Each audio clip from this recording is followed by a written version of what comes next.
The Mays governor said today's unprecedented media visit had been arranged to counter the impression of a lax regime where prisoners could readily abscond, weapons were available and ultimately inmates could be murdered.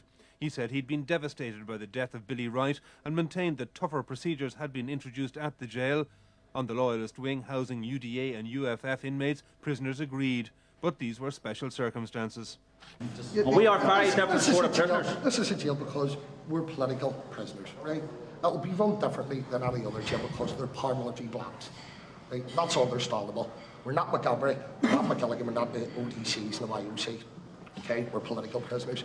Here in one of the UDA blocks, prisoners are flatly refusing to talk about tomorrow's meeting with Mo Mowlam, but it's clear that they broadly welcome the opportunity. One of those who'll be meeting the Secretary of State is the inmate who lives in this cell, Johnny Adair, one of the most feared figures in the UFF in Belfast. Adair is serving a sentence for directing terrorism and will be on the delegation along with another high-profile figure, Michael Stone, serving life for the Milltown Cemetery killings.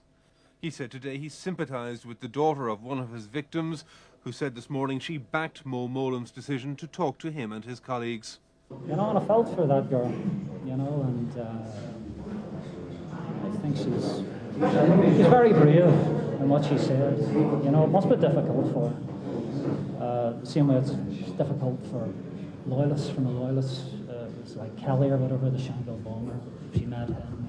Loyalists wouldn't be too happy about it, you know, but she seems a bit bigger than politicians that have criticised this meeting tomorrow, you know.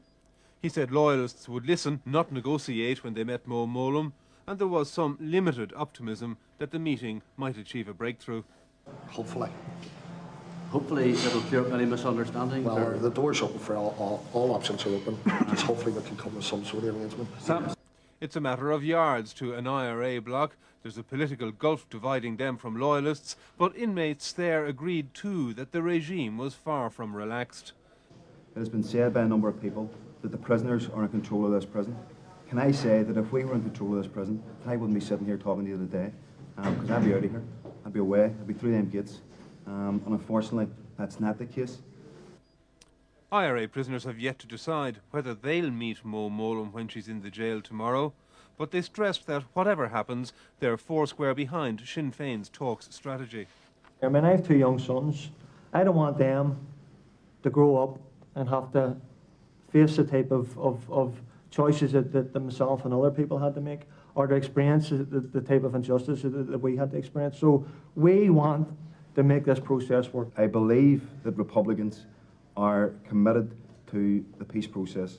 The IRA has demonstrated by its own lack of action, I feel like, its commitment to its ceasefire. I mean, I think that speaks volumes, and I think that Republican spokespersons, almost on a daily basis, have been signalling their commitment to this process. As today's media visit ended, the prison's governor gave his full backing to Mo Mowlam's visit. I think it's a very brave decision. The Secretary of State is determined to do all she can to pursue the peace process, and I think this could well be a step towards that. So once again, the North's prisons are centre stage as tomorrow's visit approaches. David Davin-Power, RTE News, the Mays Prison.